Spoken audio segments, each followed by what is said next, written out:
Hey guys, it's Kelsey again. Hello, my name is Hassan.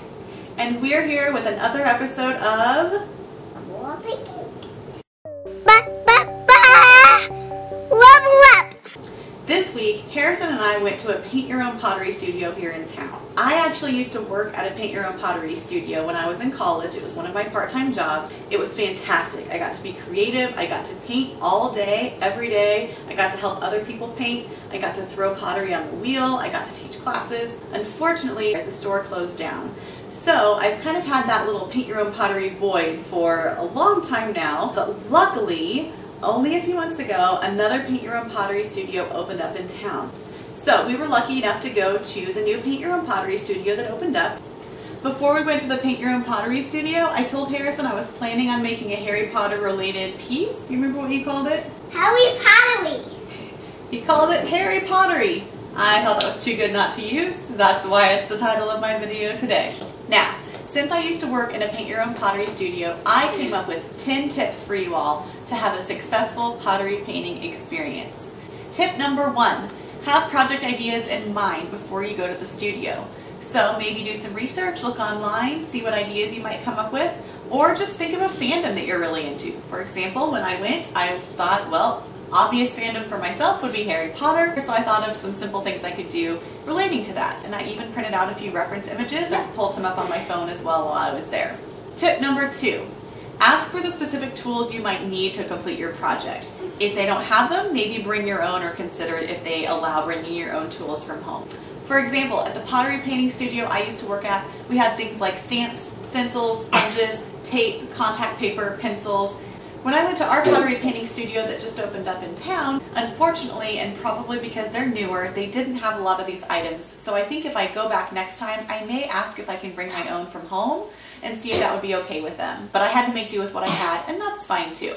Tip number 3, work with your limits in mind. So for example, I know that I'm not the best at painting really fine, intricate details, so I made sure that the thing that I chose to paint wasn't going to include fine, intricate details. Same goes for kids. If you know your kid is 3, like mine is, you know that he's probably not going to be able to do those fine, intricate details and could probably get frustrated easily if you tried to push that on them. Tip number 4. This one especially goes for younger kids, but give your kids advanced warning before you go. This will let them know what's coming, what they can expect, so that they're not too overwhelmed when they get there. I told Harrison what we were going to do. I told him we'd be painting. I told him we would have to keep the pieces there while they fired them in a really, really hot kiln, and then they would come back and be beautiful, gorgeous pieces that we can look at and have around our house. Tip number 5, when you're in the studio, kids might need more direction and guidance than you might be aware of. We had to really help Harrison guide his hand with a paintbrush. He wasn't too sure of himself. He really wanted to get the right colors where he wanted them exactly. He was kind of being a perfectionist, which was odd for him, but we really kind of had to guide him and help him along a little more than we anticipated. Tip number 6, regular pencil, lead pencil, or graphite I guess it is, will actually burn off in the kiln, which is great news for those of us who like to sketch what they do before they actually paint it. Tip number 7. At most paint your own pottery studios I've been to, 3 coats of glaze is about the standard amount that you'll want to put on your piece to make it a nice dark rich color. If you don't put on 3 coats or maybe a little bit more even, you're going to have some washed out looking paint and you'll be able to see brush strokes. Now that's a cool technique if you want something that looks more washed out like watercolor. Tip number 8. This is a great one and another lifesaver that I learned while working at a paint your own pottery studio. Most mistakes can actually be fixed. It's fantastic what a little bit of sandpaper, water, paper towels, scrapers can do. You can actually pretty much erase all the paint you put on your piece just with some sandpaper and water. Tip number 9. This is one of my favorite tips just because I have kids. The glaze or paint you use on your pottery will actually wash out of clothes. Tip number 10. Don't be a perfectionist. Don't expect a perfect outcome. Have fun. Half the fun of painting your own pottery is just seeing how it's going to turn out. I love getting my finished pieces back, even if they don't turn out how I was picturing them in my head, just because it's so much fun to see the difference between when they're painted and when they're fired. So those are my tips to you to have a successful paint your own pottery studio experience. I hope you found them useful, and now you can take a look at our experience and the end results.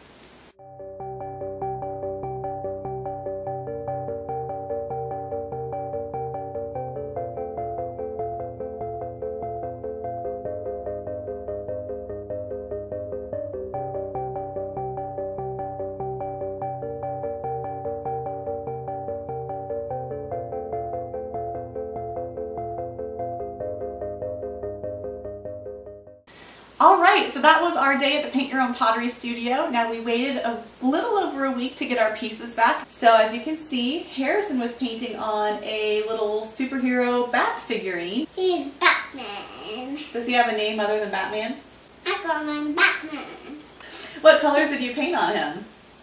Orange and purple and green and black. Here is superhero figurine Batman Aquaman. Harrison did a really good job of covering him all and getting different colors in specific areas. I thought that was pretty cool. And mine, I like to paint on these little tiles. They're great for just doing a little quick design, and I like to make them into coasters. So I'm kind of just collecting geeky coasters, and the one I made this time was a little golden snitch. Hopefully you can tell that's what it is. Now this, like I said, I'm building up my own little geeky coaster collection. One that I did previously, I can add this to my collection, is my obligatory Wesley Crusher sweater coaster. So those were the pieces that we did recently, but we also have some other pieces to show you. A donut. We don't really know what we're going to put in it yet. It can, oh, Lego pieces. There you go. This is something I wanted to show you as an example of working within my limits. I told you I wasn't great with doing detail work and fine lines, but I still wanted to make a really graphic piece. So what I did is I made it purposefully kind of non-perfect. Maybe if I were a better painter I would have done perfection, but I'm not, and I'm happy with how it turned out. So I hope you enjoyed our visit to the Paint Your Own Pottery studio and my tips for you for a successful trip. And if you guys ever go to a Paint Your Own Pottery studio, or if you've been in the past, let me know what your favorite thing to paint was or what you would like to paint in the future. You can even tweet me a picture if you have a finished product you'd like to share with me. My Twitter is up on the screen somewhere around here. Make sure to like this video, hit the thumbs up button if you liked it. If you'd like to see more, make sure to subscribe to my channel. I post videos weekly of us doing some really cool projects and geeky parenting things. Share this video with your friends, and I will see you guys next time. We have a science experiment planned. Don't forget to stay geeky. The Geeky.